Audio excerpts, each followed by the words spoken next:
നമസ്കാരം. ശ്രീമദ് ഭാഗവതം മൂലം പ്രഭാഷണം ഭാഗം 160 160.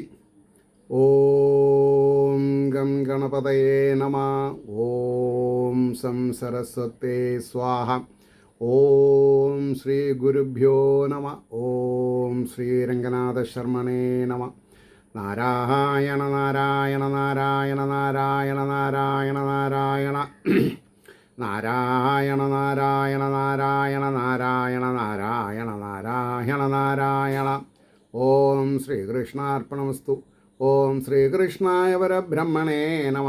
ഓം ശ്രീകൃഷ്ണായ പരബ്രഹ്മണേ നമ.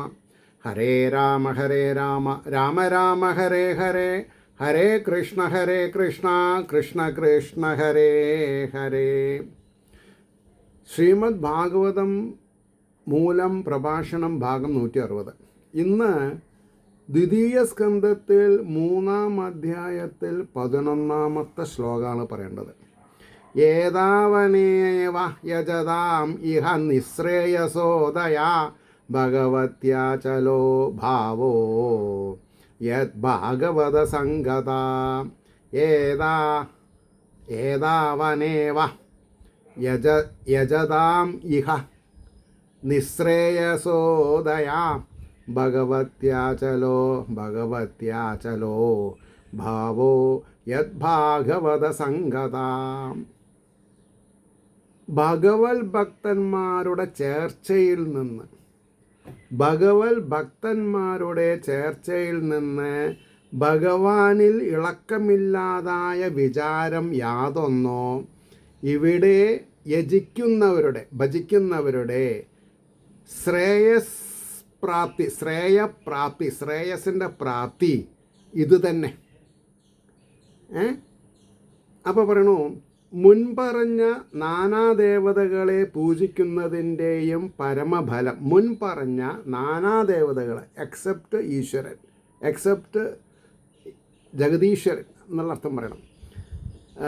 പൂജിക്കുന്നതിൻ്റെയും പരമഫലം ഭക്തിയോഗ പ്രാപ്തിയാണെന്ന് സിദ്ധാന്തിക്കുന്നു.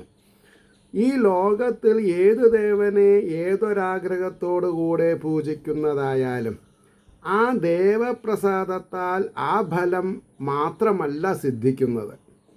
അത്രത്തോളമുള്ള പ്രയത്നത്താൽ പാപം നശിക്കുകയും അതായത് അത്രത്തോളമുള്ള പ്രയത്നത്തിന് ഏതൊരു പ്രയത്നത്തിനും ഗാംഭീരമായിട്ടുള്ള ഒരു വിലയുണ്ട്, ഒരു വാല്യൂ ഉണ്ട്. പാപം നശിക്കുകയും അതിനാൽ അന്ധക്കരണം അത്രത്തോളം പരിശുദ്ധമാകുകയും ചെയ്യുന്നു. അത് നിമിത്തം ഭഗവത് ഭക്തന്മാരോടുകൂടിയുള്ള ചർച്ചയും തദ്വാര അതുകൊണ്ട് ഭഗവാനിൽ ഉറപ്പോടുകൂടിയ ഭക്തിഭാവവും ഉത്ഭവിക്കുന്നു. പക്ഷേ അധമമാർഗം രജോമാർഗം മധ്യമമാർഗം പറയുന്നില്ല, ഉത്തമ മാർഗത്തിൽ. അതുതന്നെയാണ് എല്ലാ ഭജനത്തിൻ്റെയും 2 വിധമായ ഫലം. ഒന്ന് ആഗ്രഹം സാധിക്കുന്നത്, മറ്റൊന്ന് ചിത്തശുദ്ധി ദ്വാര ഭഗവത് ഭക്തിഭാവം. അപ്പോൾ ആഗ്രഹം സാധിക്കുന്നതിനേക്കാൾ വലുതാണ് ചിത്തശുദ്ധി ദ്വാര ഭഗവത് ഭക്തി ഭാവം ഉണ്ടാകുന്നത്. ഇനി 12-ാമത്തെ ശ്ലോകം.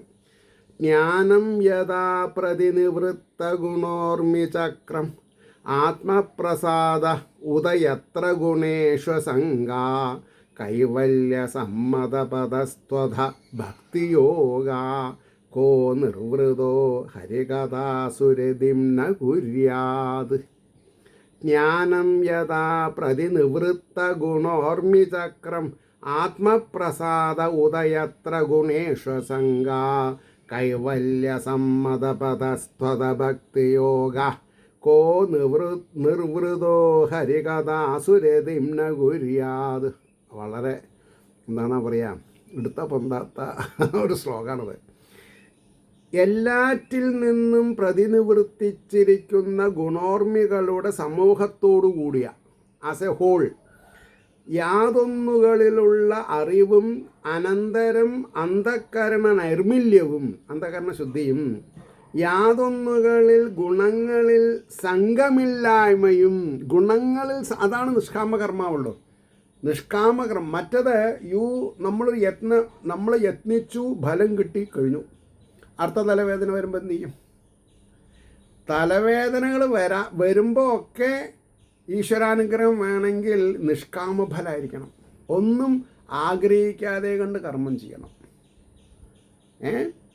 അപ്പോൾ യാതൊന്നുകളിൽ ഗുണങ്ങളിൽ സംഘമില്ലായ്മയും അനന്തരം കൈവല്യം തന്നെ എന്ന് സമ്മതമായിരിക്കുന്ന പന്ഥാവോടുകൂടിയ, അനന്തരം അത് മോക്ഷത്തിലേക്ക് നയിക്കുന്ന വഴി തന്നെ എന്നുള്ളത് നമുക്ക് ഉറപ്പിക്കാൻ പറ്റും. ഭക്തിയോഗവും ഭവിക്കുന്നുവോ? ഹരികഥകളിൽ സുഖിച്ചിരിക്കുന്ന ഏതൊരുവൻ രതിയെ ചെയ്യുകയില്ല. ഏതിൽ രതി? മോക്ഷത്തിൽ രതി ചെയ്യുക. മോക്ഷത്തിനുള്ളതിൽ നിന്ന് പിൻവാങ്ങില്ല എന്നർത്ഥം പറയണം. തുച്ഛമായ ശാരീരിക സുഖങ്ങളിലല്ല രതി വേണ്ടത്. ഇത് പറഞ്ഞാൽ തെറ്റി. ഇനി അതിൻ്റെ ഭാവാർത്ഥം പറയാം. ഭഗവത് ഭക്തന്മാരുടെ സംഘം നിമിത്തം സിദ്ധിക്കുന്ന ഹരികഥയുടെ മാഹാത്മ്യത്തെ സൂചിപ്പിക്കുന്നു. രാഗം, ദ്വേഷം, ജനനം, മരണം, ശോകം, മോഹം, വിശപ്പ്, ദാഹം. 1, 2, 3, 4, 5, 6, 7, 8 ദോഷം പറഞ്ഞു. രാഗ, ദ്വേഷം, ജനനം, മരണം, ശോകം, മോഹം, വിശപ്പ്, ദാഹം എന്നിവകൾ ഗുണങ്ങളുടെ അന്യൂന സമ്മേളനം നിമിത്തമുണ്ടാകുന്ന ഓരോ വിധ വികാരങ്ങളാണ്. പക്ഷെ മോക്ഷം എന്നുള്ളതായിരിക്കണം നമ്മുടെ വിചാരം. വികാരങ്ങൾക്ക് അടിമപ്പെടരുത്. യാതൊന്നിൻ്റെ ജ്ഞാനം സിദ്ധിക്കുമ്പോൾ ഗുണചലനങ്ങളായ രാഗാദിവൃത്തികൾ എല്ലാറ്റിൽ നിന്നും ഉപശമത്തെ പ്രാപിക്കുമോ, അപ്പോൾ തന്നെ അതേ കാരണത്താൽ അനുഭവഗോചരമായി വരുന്ന മനപ്രസാദം പ്രകാശിക്കുമോ? അതുനിമിത്തം തന്നെ ഗുണകാര്യങ്ങളായ ദേഹേന്ദ്രിയാദികളിലും അവയുടെ വിഷയങ്ങളായ ശബ്ദാദികളിലും ആസക്തിയില്ലായ്മയാകുന്ന വൈരാഗ്യം ഉദിക്കുമോ? ആസക്തിയില്ലായ്മയാകുന്ന വൈരാഗ്യം ഉദിക്കണം, എന്നാലേ മോക്ഷപ്രാപ്തി ഉണ്ടാവുള്ളൂ. അല്ലെങ്കിൽ പുനരഭിജനനം, പുനരഭിമരണത്തിൽ കടന്നു കളിക്കും. അപ്പോൾ അത് നിമിത്തം മോക്ഷത്തിന് സദൃശമായ മോക്ഷം തന്നെ എന്ന് സത്വക്കൾ സമ്മതിച്ചിരിക്കുന്ന ആചാരങ്ങൾ, ശ്രവണകീർത്തനാദികൾ, അതായത് മോക്ഷത്തിന് സദൃശമായ ആചാരങ്ങൾ ആണ് ശ്രവണകീർത്തനാദികൾ. നിരന്തരമായി ഒഴുകിക്കൊണ്ടിരിക്കുന്നതായ, അതായത് തിരിമുറിയാതെ കണ്ട് ഭക്തിയോഗം ആവിർഭവിച്ച് ക്രമേണ അഭിവൃദ്ധിയെ പ്രാപിക്കുമോ? ക്രമേണ വെള്ളം ഒഴുകി വന്നാലല്ലേ വെള്ളം കെട്ടി നിൽക്കുള്ളൂ. ഒരു ഡാമിലേക്ക് വെള്ളം ഒഴുകി വരുന്നില്ലെങ്കിൽ ആ ഡാം കൊണ്ട് വല്ല കാര്യമുണ്ടോ? ഇല്ല. അപ്പോൾ പ്രയാസം കൂടാതെ തന്നെ മോക്ഷസുഖത്തെ അനുഭവിക്കുവാൻ ഉപകരിക്കുമോ? അപ്രകാരമുള്ള ഹരികഥാപ്രാപ്തിക്ക് ഏറ്റവും എളുപ്പമാർഗമായ ഭക്തിയോഗത്തിൻ്റെ ഉൽപ്പത്തിക്കു കാരണമായിരിക്കുന്ന ഹരികഥാരതി സമ്പാദിക്കേണ്ടത് ഏറ്റവും ആവശ്യം, പ്രൈം മോസ്റ്റ്, സുപ്രീം തോട്ട് അതായിരിക്കണം. അപ്പോൾ അടുത്തത് ശൗനകാവാച. അപ്പം ഈ സൂതൻ ഇങ്ങനെ കാര്യങ്ങളൊക്കെ പറഞ്ഞപ്പോൾ ശൗനകാദികൾക്കൊരു സംശയം. എന്താ അത്? ഇത്യഭിവ്യാഹൃതം രാജാ നിശമ്യ ഭരതർഷഭ കിം അന്യൽ പൃഷ്ടവാൻ ഭൂയോ വയ്യാസയിം ഋഷിം കവിം. അവിടെ ശ്രദ്ധിക്കണം വായിച്ചത്. ഇത്യഭിവ്യാഹൃതം രാജാ നിശമ്യ ഭരതർഷഭ കിം അന്യൽ പൃഷ്ടവാൻ ഭൂയോ വയ്യാസകിം ഋഷിം കവിം. അതായത് അതിൻ്റെ വാക്കർത്ഥം പറയുമ്പോൾ, ഭരതശ്രേഷ്ഠനായ രാജാവ് ഇപ്രകാരമുള്ള വാക്കിനെ കേട്ടിട്ട് പിന്നെ ഋഷിയും കവിയുമായ വ്യാസപുത്രനോട്, ഋഷിയും കവിയും, എല്ലാ കവികളും ഋഷിയാവില്ല, എല്ലാ ഋഷികളും കവിയാവില്ല. അപ്പോൾ ഋഷിയും കവിയുമായ വ്യാസപുത്രനോട് മറ്റൊന്നെന്നാണ് ചോദിച്ചത് എന്ന് ചോദിച്ചു. ശൗനകൻ സൂതനോട് പറഞ്ഞു, ഭരതകുലത്തിൽ ജനിച്ചവരിൽ വെച്ച് മഹാഭാഗ്യവാനായ പരീക്ഷിത്ത് മഹാരാജാവ് ബ്രഹ്മത്തെ അറിഞ്ഞവനെ ഈ ചോദ്യം വരുള്ളൂ. ബ്രഹ്മാനുസന്ധാനമുള്ളവൻ ബ്രാഹ്മണ്യം നേടുന്നവൻ അർത്ഥം പറയും. അപ്പോൾ ബ്രഹ്മത്തെ അറിഞ്ഞവനും ശബ്ദബ്രഹ്മത്തിൽ രമിക്കുന്നവനും, ശബ്ദം ഇല്ലെങ്കിൽ ബ്രഹ്മമില്ല, പ്രകടമാവണ്ടേ, വ്യാസപുത്രനുമായ ശുഗർ മേൽപ്രകാരം പറഞ്ഞതിനെ കേട്ടതിൽ പിന്നെ മറ്റെന്തൊന്നാണ് ചോദിച്ചത്. അതിനാണ് 14ാമത്തെ ശ്ലോകം. ഏതൽ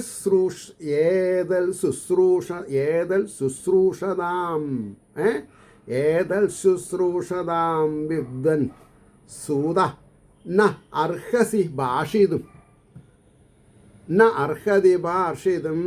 കഥാഹരികഥോ ധർക്ക സദാം സ്യു സദസി ധ്രുവം. ഏതൽ ശുശ്രൂഷതാം വിദ്വൻ സൂത ന അർഹസി ഭാഷിതും കഥാ ഹരികഥോ ധർക്ക സദാം സ്യു സദസി ധ്രുവം. ഹേ വിദ്വാനായ സൂത, വെറും സൂതനല്ല, വിദ്വാനായ സൂത, കേൾപ്പാൻ ആഗ്രഹമുള്ള ശുശ്രൂഷിക്ക. നമ്മൾ മലയാളീകരിക്കരുത്. മലയാളീകരിച്ച ശുശ്രൂഷ എന്ന് പറഞ്ഞാൽ പരിചര്യ എന്ന അർത്ഥം വരാം. കേൾപ്പാൻ ആഗ്രഹിക്കുക എന്നുള്ളതാണ്. അപ്പം ഇതാണ് മലയാളം സംസ്കൃതം കൂടിയിട്ട് തെറ്റിപ്പോകരുത്. ഞങ്ങളോട് ഇതിനെ പറവാനായിക്കൊണ്ട് നീ അർഹനാകുന്നു എന്നാ. സുത നർഹസി ഭാഷിതും, കേൾപ്പാൻ ആഗ്രഹമുള്ള ഞങ്ങളോട് ഇതിനെ പറവാനായിക്കൊണ്ട് നീ അർഹനാകുന്നു. സദാം സത്തുക്കളുടെ സദസ്സിൽ ഹരികഥകൾ വന്നു ചേരുവാൻ അവകാശമുള്ള കഥകൾ ഭവിക്കും നിശ്ചയം.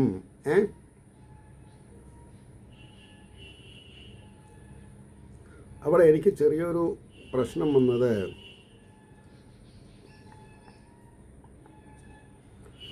അതെ, വിദ്വാനായ സൂത ശുശ്രൂഷതാം കേൾപ്പാൻ ആഗ്രഹമുള്ള ഞങ്ങളോട് ഭാഷയിതും പറവാനായുണ്ട്. അർഹസി നീ സദസ്സി ഹരികഥകൾ വന്നു ചേരുവാൻ ആവശ്യമുള്ള കഥ. അതെ, ശരിയാണ്. അർഹസി ഭാഷിതം സൂത, അതായത് കേൾക്കണമെന്നുള്ള ആഗ്രഹത്തിന് കാരണം കാണിക്കണം. എന്തുകൊണ്ടാണ് ഞങ്ങൾ കേൾക്കണം എന്ന് പറഞ്ഞത്? ഹേ ഹരിവുള്ള സൂത, രാജാവിനും ശുഗബ്രഹ്മർഷിക്കും തമ്മിലുണ്ടായ സംഭാഷണങ്ങളിൽ ശ്രീ ഹരികഥകൾ വന്നു ചേരാതിരിക്കയില്ല. സജ്ജനങ്ങളുടെ സദസ്സിൽ തുച്ഛങ്ങളായ കഥകൾ സംഭവിക്കുകയില്ല. നാണ് എന്നെ കുഴപ്പിയത്. പറഞ്ഞില്ലേ? അതായത് അർഹസി ഭാഷയത് ഞാൻ വായിക്കുകയും ചെയ്തു. അപ്പോൾ അതിൻ്റെ ശബ്ദം അതിൽ വന്നില്ല, വാക്കാർത്ഥത്തിൽ വന്നില്ല. അതാണ് എനിക്ക് ഒരു കൺഫ്യൂഷനായത്. ഞാൻ തെറ്റി പറഞ്ഞു എനിക്ക്. അപ്പോൾ അതാണ്. അപ്പോൾ ഇവിടെ ചേരാതിരിക്കും ഇല്ല. സജ്ജനങ്ങളുടെ സദസ്സിൽ തുച്ഛകളായ കഥകൾ സംഭവിക്കില്ല. ഇത് നമ്മൾ പ്രത്യേകം ശ്രദ്ധിക്കണം. ഒരു സീരിയസ് ആയിട്ടുള്ള സത്സംഗങ്ങളിൽ തുച്ഛവർത്തമാനങ്ങൾക്ക് അധികാരമില്ല. ഇനി നമ്മൾ വീട്ടുകാര്യങ്ങളിലാണെങ്കിലും ശരി, ഏതാണ് ശ്രേഷ്ഠമായിട്ടുള്ളത്, ഏതാണ് തുച്ഛമായിട്ടുള്ളത് എന്ന് നമ്മൾ മനസ്സിലാക്കിയിട്ടേ സംസാരിക്കാവൂ. അതുകൊണ്ടാണ് അവരുടെ സംഭാഷണം കേൾക്കണമെന്ന് ആഗ്രഹിക്കുന്നത്. ഞങ്ങൾ എന്തുകൊണ്ടാണ് ചോദിച്ചത്? അതായത് ഞങ്ങളോട് പറയാമെങ്കിൽ പറയണം എന്നാ അർഹസി എന്നുള്ളതിനർത്ഥം വരാം. കേൾക്കണമെന്ന് ആഗ്രഹിക്കുന്നത്. അതിനാൽ അതിനെ നീ ഞങ്ങളോട് പറവാൻ അർഹനാകുന്നു. പറഞ്ഞ 15ാമത്തെ ശ്ലോകം. സവൈ ഭാഗവതോ രാജ പാണ്ഡവേയോ മഹാരഥ ബാലക്രീഡനകേ ക്രീഡൻ കൃഷ്ണക്രീഡാമ്യ ആതതേ സവൈ ഭാഗവതോ രാജ പാണ്ഡവോയോ മഹാരഥ ബാലക്രീഡനകേ ക്രീഡൻ കൃഷ്ണക്രീഡാമ്യ ആതതേ. മഹാരഥനും പാണ്ഡവകുലജാതനുമായ ആ രാജാവ് ഭഗവത് ഭക്തനാണെന്ന് സുപ്രസിദ്ധം. യാതൊരുവൻ കുട്ടിക്കാലത്തുള്ള കളിക്കോപ്പുകൾ കൊണ്ട് കൃഷ്ണക്രീഡയെ സ്വീകരിച്ചു. അപ്പോൾ കുട്ടിക്കാലത്ത് നമ്മൾ എന്താ ആഗ്രഹിക്കണം അത് നമ്മളാവും. കുട്ടിക്കാലത്ത് നമ്മുടെ എന്താണെന്നാ പറയുക, പ്രണവത എന്താ ഉണ്ടല്ലോ ഓരോ പ്രാവീണ്യം, പ്രവണത, ശരിയാണ്, പ്രവണത, പ്രാവീണ്യം എന്താണ് അതായിത്തീരും നമ്മൾ. അപ്പം അപ്പം ഞാൻ ഭാവാർത്ഥം പറയണു. മഹാപരാക്രമശാലിയും പാണ്ഡവകുലത്തിൽ ജനിച്ചവനുമായ ആ പരീക്ഷിത്ത് മഹാരാജാവ് ഭഗവത് ഭക്തനാണെന്ന സംഗതി സുപ്രസിദ്ധ അല്ലയോ. അദ്ദേഹം കുട്ടിയായിരിക്കുമ്പോൾ തന്നെ കളിക്കോപ്പുകൾ കൊണ്ട് ശ്രീകൃഷ്ണ പൂജ മുതലായ കളികളെയാണ് ചെയ്തുകൊണ്ടിരുന്നതെന്ന് എല്ലാവർക്കും അറിവുള്ള സംഗതിയാണല്ലോ. അതൊക്കെ നമ്മുടെ ഇടയിലുണ്ട്. നമ്മൾ അങ്ങനെ ചെയ്യില്ല. നമ്മൾ ചിരട്ടപ്പുണ്ടാക്കും, പിന്നെ ചാലുണ്ടെങ്കിൽ അതിൽ 2-3 കൊള്ളിയൊക്കെ വെച്ചിട്ട് ഈ പൊടുണ്ണിയുടെ ഇലയൊക്കെ വെച്ച് മണ്ണിട്ടിട്ട് റോഡാന്നൊക്കെ കളിച്ചിരുന്നൊരു കാലൊക്കെ ഉണ്ട്. പിന്നെ അച്ഛനും അമ്മയും കാണാണ്ട് ഈ മരത്തിൻ്റെ കപ്പി ഉണ്ടാവും, മരത്തിൻ്റെ കപ്പി വലുത്, വെള്ളം കോരാൻ. അത് പഴതൊക്കെ വണ്ടിച്ചക്രമായിട്ട് ഉപയോഗിക്കും. വലിയൊരു നീളത്തിലൊരു വടിയൊക്കെ വെച്ചിട്ട് അതിനെ ഉന്തി തള്ളി പാലം ഉദ്ഘാടനമാണ്, ആനയാണ്, ചേനയാന്നൊക്കെ പറഞ്ഞ കളികളൊക്കെ ഉണ്ടായിരുന്നു പണ്ടത്തെ കാലത്ത്. ഇപ്പം കുട്ടികൾക്ക് AK-47 അല്ലേ. അപ്പോൾ ഇപ്പൊക്കെ മിനി മോഡൽ 40,000-45,000 ഉൾപ്പെടെ ബാറ്ററി വെച്ചിട്ട് ഓടണ കാറുകളാണ് കുട്ടികൾക്ക് കളിക്കോപ്പുകൾ. JCB, പിന്നെ ടിപ്പർ.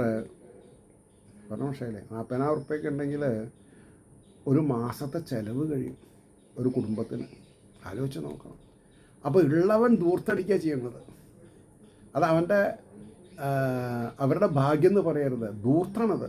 അപ്പോൾ അവശ്യം, അത്യാവശ്യം, അനാവശ്യം അതെല്ലാം നമ്മൾക്ക് തിരിച്ചറിയാൻ സാധിക്കണം. അപ്പോൾ ഇനി 16-ാമത്തെ ശ്ലോകം പറഞ്ഞു. വയ്യാസകിശ്ച ഭഗവാൻ വാസുദേവ പരായണ ഉരുഗായ ഗുണോദാര സദാം സദാം അർഹി സമാഗമേ. വയ്യാസികശ്ച ഭഗവാൻ വാസുദേവ പരായണ ഉരുഗായ ഗുണോദാര സദാം അർഹി സമാഗമേ. ഭഗവാനായ വ്യാസപുത്രനും വാസുദേവനിൽ താല്പര്യമുള്ളവനാകുന്നു.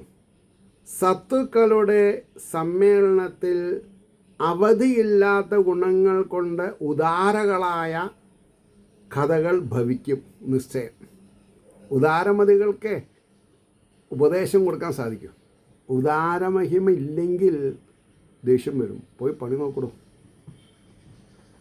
അവിടെയാണ് വ്യത്യാസം. അപ്പം ജ്ഞാനാദികളായ ഗുണങ്ങൾ തികഞ്ഞിരിക്കുന്ന വ്യാസപുത്രനായ ശുഗമുനിയും ശ്രീ വാസുദേവനിൽ പ്രേമമുള്ളവനാകുന്നു. അതുകൊണ്ടാണ് ശ്രീകൃഷ്ണനിൽ പരമപ്രേമമുള്ള പരീക്ഷത്തിൻ്റെ മോക്ഷപ്രാപ്തിക്ക് ഉതകുന്ന രീതിയിൽ ഭക്തിമാർഗത്തെ നയിച്ചത്. ഭക്തിമാർഗം സമ്പത്തുണ്ടാക്കാനും ഉപയോഗിക്കാമല്ലോ അല്ലേ. അപ്പം ഇങ്ങനെയുള്ള സജ്ജനങ്ങളുടെ സമ്മേളന അവസരത്തിൽ ബഹുവിധമായിട്ട് കീർത്തിപ്പാൻ യോഗ്യനായ ശ്രീ വാസുദേവൻ്റെ ഭക്തവാത്സല്യാദി ഗുണങ്ങളെ പ്രകാശിപ്പിക്കുന്ന മഹിതകളായ കഥകൾ പ്രസ്താവിച്ചിരിക്കും. ഉറപ്പാ. അതിൽ ചിലതൊക്കെ കേൾക്കണം ഞങ്ങൾക്ക് എന്ന് പറഞ്ഞു. 17-ാമത്തെ ശ്ലോകം. ആയുർഹരതി വൈ പുംസാം ഉദ്യന്യസ്തം ചയന്നസോ തസ്യർത്ഥേയൽ ക്ഷണോ നീത ഉത്തമശ്ലോകവാർത്തയാ. ആയുർ ഹരതി, ആയുസ്സിനെ ഹരിക്കുന്നതിൻ്റെ മുമ്പ് കേട്ട് പഠിക്കണം. അല്ലെങ്കിൽ പുനരപി ജനനാണേ. ആയുർ ഹരതി വൈ പുംസാം ഉദ്യന്യസ്തം ചയന്നസോ തസ്യർത്ഥേയൽ ക്ഷണോ നീത ഉത്തമശ്ലോകവാർത്തയാ. ഉത്തമ ശ്ലോകൻ്റെ വൃത്താന്തം കൊണ്ട് അല്പസമയം നയിക്കപ്പെട്ടു എന്നത് യാതെന്നോ അവൻ്റെ ആയുസ്സിനെ ഒഴിച്ച് പുമാന്മാരുടെ ആയുസ്സിനെ ഉദിക്കുന്നവനും അസ്തമനത്തെ ഗമിക്കുന്നവനുമായ ഇവൻ ഹരിക്കുന്നു. എന്തിനെ? പാപങ്ങളെ ഹരിക്കണം. പക്ഷേ പാപങ്ങളെ ഭഗവാൻ ഹരിക്കും. അപ്പോൾ പുണ്യം ബാക്കിയായി. അതാണ് ഇനി അതിൻ്റെ ഭാവാർത്ഥ പറയണത്. വൃഥാ ക്ഷയിച്ചു പോകുന്ന ഞങ്ങളുടെ ആയുഷ്കാലത്തെ സൽക്കഥ കൊണ്ട്, വൃഥാ കഥകൾ പറഞ്ഞ് ഉണ്ടും ഉറങ്ങിയിട്ടും പറ്റുമോ? പറ്റില്ല. എന്ത് വേണം? നമ്മൾ ആയുഷ്കാലം ക്ഷയിച്ചു പോകുന്നതിൻ്റെ മുമ്പേ മോക്ഷപ്രാപ്തിക്ക് വേണ്ടി ശ്രമിച്ചിട്ടുണ്ടായിരിക്കണം. അതാണ് പറഞ്ഞത്. അപ്പോൾ അതാണ് സൽക്കഥ കൊണ്ട് സഫലമാക്കണമെന്ന് ഇത് മുതൽ 3 ശ്ലോകം കൊണ്ട് പ്രാർത്ഥിക്കുന്നു. ഉദിച്ചും അസ്തമിച്ചും കൊണ്ട് കളിക്കുന്ന ഈ സൂര്യദേവൻ അല്ലേ, അങ്ങനെയാണല്ലോ, പകലും രാവും. നാളെ ആവാം. അതിനൊരു സ്മാർട്ട് ഫോണും ഉണ്ട്. നോക്കിയാലും മതി വരാത്ത പ്രശ്നങ്ങൾ അതില്ല. പാട്ട് കേൾക്കണവർക്ക് പാട്ട്, ഡാൻസ് വേണ്ടവർക്ക് ഡാൻസ്, റമ്മി കളിക്കേണ്ടവർക്ക് റമ്മി. അപ്പോൾ ഉദിച്ചും അസ്തമിച്ചും കൊണ്ട് കളിക്കുന്ന ഈ സൂര്യദേവൻ ഉത്തമ ശ്ലോകനായ ശ്രീഹരിയുടെ ചരിതത്തെ പ്രസ്താവിച്ചുകൊണ്ട് ക്ഷണനേരമെങ്കിലും കഴിച്ചു കൂട്ടാത്തവരുടെ ആയുസ്സിനെ അപഹരിക്കുന്നു എന്നാ. ആയുസ്സിനെ അപഹരിച്ചോട്ടെ, അതിൻ്റെ മുമ്പ് ശ്രീകൃഷ്ണ കഥയിൽ രതിയുണ്ടായിട്ട് മോക്ഷം ഉറപ്പിക്കണം. ക്ഷണനേരമെങ്കിലും കഴിച്ചു കൂട്ടാത്തവരുടെ എന്തൊരു ഡെപ്താണ് ഇതിൻ്റെ, അത് മനസ്സിലാക്കാണ്ട് പോകണം നമ്മൾ. അപ്പോൾ അപഹരിക്കുന്നല്ലോ. ഹരികഥയിൽ രമിക്കുന്നവരുടെ ആയുഷ്കാലം സഫലമാകയാൽ സൂര്യൻ അപഹരിച്ചു എന്ന് പറഞ്ഞുകൂടാ. അർത്ഥവത്തായി അവിടെ. അതുകൊണ്ടാണ് അവരെ ഒഴിച്ച് മറ്റുള്ളവരുടെ ആയുസ്സിനെ അപഹരിക്കുന്നുവെന്ന് പറഞ്ഞിരിക്കുന്നത്. എന്താ പോയറ്റിക് ലാംഗ്വേജ്! എത്ര ശ്രദ്ധിച്ചാലും അതിലൊരു തെറ്റ് വരില്ല. അപ്പോൾ പറഞ്ഞു, നാശരഹിതമായ ഫലത്തെ നൽകുന്ന ഹരിവചനം. നാശരഹിതമായ ഫലത്തെ നൽകുന്ന ഹരിവചനം ഒന്നിനെ മാത്രമേ സൽപ്രവൃത്തി എന്ന് കരുതുവാൻ. ഞാൻ ചൂത് കളിക്കുമായിരുന്നു ഇത്ര നേരം. അച്ഛാ, അത് സൽപ്രവൃത്തിയല്ല.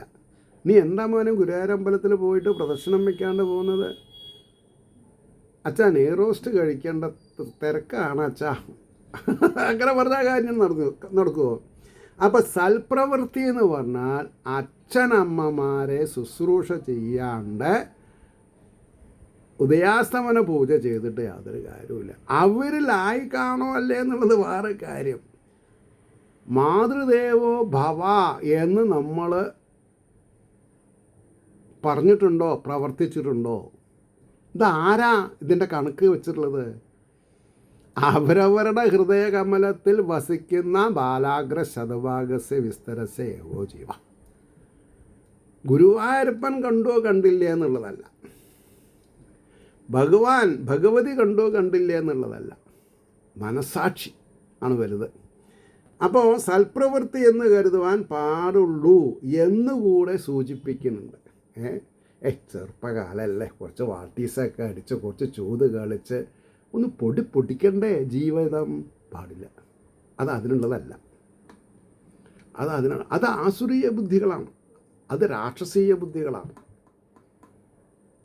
ഇപ്പം ഇന്ന് ഞാനൊരു തമിഴ് ചാനലിൽ ഒരു ഭാഗത്ത്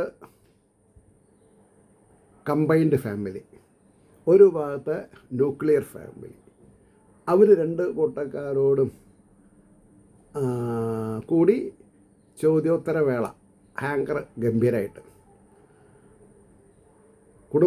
കൂട്ടുകുടുംബത്തിനോട് ചോദിക്കുകയാണ്, ന്യൂക്ലിയർ ഫാമിലി ആയാൽ മതിയായിരുന്നു എന്ന് തോന്നുന്ന അവസരം ഏതാണ്?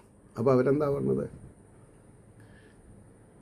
പാർട്ടിക്ക് പോകുമ്പോഴത്തെ ഒരു ഡ്രസ് കോഡ് ഞങ്ങൾക്ക് വീട്ടിൽ മുതിർന്നവരുടെ മുമ്പിൽ ഉപയോഗിക്കാൻ സാധിക്കണില്ല. ന്യൂക്ലിയർ ഫാമിലി ആണെങ്കിൽ പകുതി കീറിയതും പകുതി പുറമ്പോക്ക് കാണിച്ചിട്ടൊക്കെ പോവാം. അപ്പം അതിലെന്തോ വലിയൊരു സത്തയുണ്ടെന്ന് അവർ വിചാരിച്ചിട്ടാണത് പറഞ്ഞത്. അത് തെറ്റാ, അതിലൊരു സത്യമില്ല. നമ്മുടെ പുറമ്പോക്ക് കാണേണ്ട ആൾ കണ്ടാൽ മതി, മറ്റെല്ലാവരും കാണുന്നതിനാ. ഞാൻ പറയുമ്പോൾ നിങ്ങൾ ചിലവർക്ക് ദേഷ്യം വരും, എനിക്കൊരു ചുക്കില്ല. നിങ്ങൾ വേണമെങ്കിൽ സബ്സ്ക്രൈബ് ചെയ്യില്ല, വേണ്ട. മറ്റവരോട് പറയണു, ചോദിച്ച ഒരു ചോദ്യം, നിങ്ങളെങ്ങനെയാണ് ഗ്രേറ്റ് കമ്പൈൻഡ് ഫാമിലി ആയാൽ മതി എന്ന് വിചാരിക്കുന്നത്? അവർ പറഞ്ഞു, എനിക്ക് 2 കുട്ടിയുണ്ട്, 2 കുട്ടികളാണ്. അപ്പോൾ മൂത്ത കുട്ടീനെ സ്കൂളിലേക്ക് പോകുമ്പോൾ ചെറിയ കുട്ടീനെ തോളത്ത് ഇട്ടിട്ട് പകുതി ഉറക്കത്തിൽ വാരി കൊണ്ടുപോകേണ്ട ദുർഗതിയാണ് എനിക്ക്. മദറിലോ ഉണ്ടെങ്കിൽ അവർ ആ കുട്ടിയെ നോക്കാതെ ഇരിക്കില്ല. ഇതാണ്. പിന്നെ ഇഷ്ടമുള്ള ഭക്ഷണങ്ങൾ കഴിക്കാൻ സാധിക്കില്ല, കോമൺ ഫുഡ് കഴിക്കൂ. അതാണ് ഭാഗവതത്തിലെ പ്രീതികരമായിട്ടുള്ള ജീവിതം. മറ്റുള്ളവരുടെ വെൽബീയിങ്സിന് വേണ്ടിയിട്ട് അവരവരുടെ ഇന്ദ്രിയങ്ങളെ ശിക്ഷിക്കുക, വേണ്ട സ്വാദുള്ള ആഹാരം കഴിക്കാണ്ട് കോമൺ ആയിട്ടുള്ള ആഹാരം കഴിക്കുക. അപ്പം നമ്മളങ്ങനെ ചെയ്യുമ്പോൾ മറ്റുള്ളവർക്ക് എത്ര പ്രീതി ഉണ്ടാവുന്നുണ്ട്, അതാണ് നമ്മുടെ ബ്ലെസ്സിങ്. ഇതാരും മനസ്സിലാക്കണില്ല. ഇതിനൊരു വൈഡർ ഡെപ്ത് ഉണ്ട്, ഒരു ഫൗണ്ടേഷൻ ഉണ്ട്. ആ ഫൗണ്ടേഷൻ ഇല്ലാത്തത് കാരണമാണ് നമുക്കൊക്കെ തെറ്റായിട്ട് തോന്നുന്നത്. ഇനി അടുത്ത ശ്ലോകം, തരവ കിം ന ജീവന്തി വസ്ത്രാ കിം ന സ്വസന്ധ്യുത ന ഘാതന്തി ന മേഹന്തി കിം ഗ്രാമപശവോ അപരേ.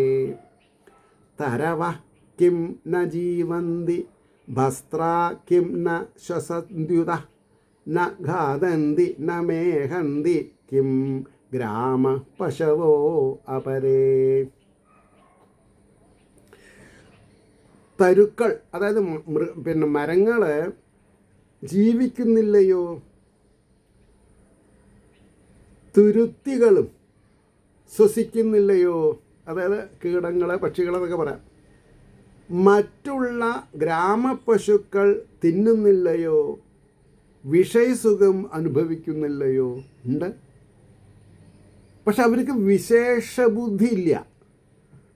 ഈ ആടുകളൊക്കെ, ഒരു തള്ള ആട് പ്രസവിച്ചാൽ അതിൽ കൊറ്റൻ കുറച്ച് കഴിയുമ്പോഴേക്കും ഈ തള്ളാടിൻ്റെ മേൽ കയറും. നമുക്ക് പറ്റുമോ? ഇപ്പം നടക്കുന്നുണ്ട്. അല്ലെങ്കിൽ രണ്ടാനച്ഛൻ ആദ്യ വിവാഹത്തിലുണ്ടായ കുട്ടീനെ മിസ്യൂസ് ചെയ്യുമോ? ഇല്ലല്ലോ. അപ്പം ഇതൊക്കെ ഒരു കോമൺ പ്ലാറ്റ്ഫോമിൽ വിവരിക്കലാണ് സത്സംഗം. ചോദ്യങ്ങളും ഉത്തരങ്ങളും. അതിന് താല്പര്യമില്ല. എല്ലാവർക്കും ചരട് കെട്ടിത്തരുമോ, ഏലസ് കെട്ടിത്തരുമോ, ജാതകം നോക്കുമോ, കുറുക്ക് വഴിയുണ്ടോ? ഇല്ല കേട്ടോ, കുറുക്ക് വഴിയില്ല. സദാസേവ്യ സദാസേവ്യ ഭാഗവതം. ആ കാര്യത്തിൽ വളരെ സ്പഷ്ടമായിട്ടുള്ള ആൻസറാണ്. എനിക്ക് നിങ്ങളെ ബൊക്കേസ് വേണ്ട, ബ്രിക്ക് ബാറ്റ് ഫോൺ വിളിക്കല്ലേ കൊള്ളുള്ളൂ. ഞാൻ അത്രയും ഓപ്പണാണ് ഈ ഒരു കാര്യത്തിൽ. അപ്പോൾ പറഞ്ഞു പിന്നെ അതിൻ്റെ എന്താ പറയുക, ഭാവാർത്ഥം പറഞ്ഞു നിർത്താം. ജീവിച്ചിരിക്കുന്നത് കൊണ്ട് തന്നെ അവരുടെ ആയുഷ്കാലം സഫലമല്ലയോ എന്നുള്ള ശങ്കയ്ക്ക് സമാധാനം. ഹരിഭജനം കൂടാതെയുള്ള ജീവിതം വ്യർത്ഥം തന്നെ എന്ന് സാധിക്കുന്നു. പ്രസ്താവിക്കുകയാണ്. ഹരിഭജനം ഇല്ലാത്ത ജീവിതം ദുർബലപ്പെട്ടു. മരങ്ങൾ ജീവിക്കുന്നില്ലേ? തോർത്തുരുത്തുകളിൽ നിന്ന് ശ്വാസം മേൽപോട്ടും കീഴ്പോട്ടും വ്യാപരിക്കുന്നില്ലയോ? അതായത് ഇപ്പോഴാണ് മനസ്സിലായത്. തോൽത്തുരുത്ത് എന്ന് പറഞ്ഞാലേ ഈ കൊല്ലൻ്റെ ആലയിൽ എനിക്ക് ആദ്യം മനസ്സിലായി. ഞാൻ പക്ഷികളെന്ന് എന്തോ പറഞ്ഞു, സോറി, ഞാൻ തള്ളിയതല്ല, ഞാനങ്ങനെ ജീവനുള്ളവർക്കല്ലേ. പിന്നെ ഇപ്പം എനിക്ക് ആശയം മനസ്സിലായി. നിങ്ങൾക്ക് മനസ്സിലായിണ്ടാവില്ല, ന്യൂ ജനറേഷന് മനസ്സിലാവില്ല. കൊല്ലൻ്റെ ആലയിൽ പണ്ട് തുകിൽ കൊണ്ട് ഉണ്ടാക്കിയിട്ടുള്ള വലിയൊരു സഞ്ചി ഉണ്ടാവും. ആ സഞ്ചിൻ്റെ 2 ഭാഗത്ത് 2 മരക്കഷ്ണം പിടിപ്പിച്ചിട്ടുണ്ടാവും. അതിൽ കൈയിട്ടിട്ട് ഇങ്ങനെ ആക്കിയാൽ അതിൽ കാറ്റ് വീശും. എന്നിട്ട് ഇതിങ്ങനെ അടച്ച് അങ്ങോട്ടാക്കിയാൽ അത് വലിയ ഒരു ഭാഗത്തിൽ നിന്ന് ചെറിയൊരു ഭാഗത്ത് കൂടെ തീയിൽ പോയിട്ട് അപ്പം അത് അപ്പം അന്നൊക്കെ കൽക്കരി അല്ലെങ്കിൽ ഒക്കെ ഇട്ടിട്ടാണ്. മരം ഇട്ടിട്ടല്ല കേട്ടോ. കാരണം മരം കത്തിച്ചാലൊന്നും ഇരുമ്പ് ചൂടാവില്ല. ഇരുമ്പ് എന്താണെന്നാ പറയുക, തിളങ്ങണം, ചുവപ്പ് നിറം വരണം. അപ്പോഴാണ് ഇടിച്ചാൽ എന്താവുള്ളൂ, പരക്കുള്ളൂ. അപ്പോൾ തോൽത്തുരുത്ത്, തോലുണ്ട് കൊണ്ടുള്ള തുരുത്ത്. അത് ഈ പുഴയിലൊക്കെ മത്സ്യം പിടിക്കാൻ മുള കൊണ്ട് ചീവിയിട്ടുള്ള ചില ഉപകരണങ്ങളുണ്ട്. എനിക്ക് പേര് എനിക്ക് വരുന്നില്ല. അതാണ് തോൽത്തുരുത്തുക്കളിൽ നിന്ന് ശ്വാസം മേൽപോട്ടും കീഴ്പോട്ടും വ്യാപരിക്കുന്നില്ലയോ? നായ്ക്കൾ, പന്നികൾ മുതലായ ഗ്രാമങ്ങളിലുള്ള മൃഗങ്ങൾ ഭക്ഷണം എടുക്കാറില്ലയോ? ഇണകളോട് ചേർന്ന് സുഖിക്കാറില്ലയോ? പിന്നെ എന്താ വ്യത്യാസം? വ്യത്യാസം ഇതാണ്, വിവേകബുദ്ധിയുള്ള കുട്ടികൾ അവർക്ക് ഉണ്ടാവണില്ല. ഭൂമിക്ക് പെർപെൻഡിക്കുലറായിട്ട് മനുഷ്യൻ മാത്രമേ നിൽക്കുന്നുള്ളൂ. അതും 84 ലക്ഷം സ്പീസീസ് ഓഫ് ക്രിയേച്ചേഴ്സിൽ. മനസ്സിലായില്ലേ? അവിടെ നിർത്താം. ഏവർക്കും ശ്രീഹരിയുടെ അനുഗ്രഹാശിസ്സുകൾ നിർലോഭം ഉണ്ടാവട്ടെ എന്ന് ആശംസിക്കുന്നു. ലോകാസമസ്ത സുഖിനോ ഭവന്തു. ലോകത്തിലെ എല്ലാ ജീവജാലങ്ങൾക്കും സ്വസ്തിയും സമാധാനവും കൊടുക്കാൻ ബാധ്യസ്ഥരായിട്ടുള്ളവരാണ് നമ്മൾ എന്നുള്ള ആപ്തവചനത്തെ ഉറപ്പിച്ചും കൊണ്ട് ഉപസംഹരിക്കുന്നു. നമസ്കാരം. നാളെ കാണാം.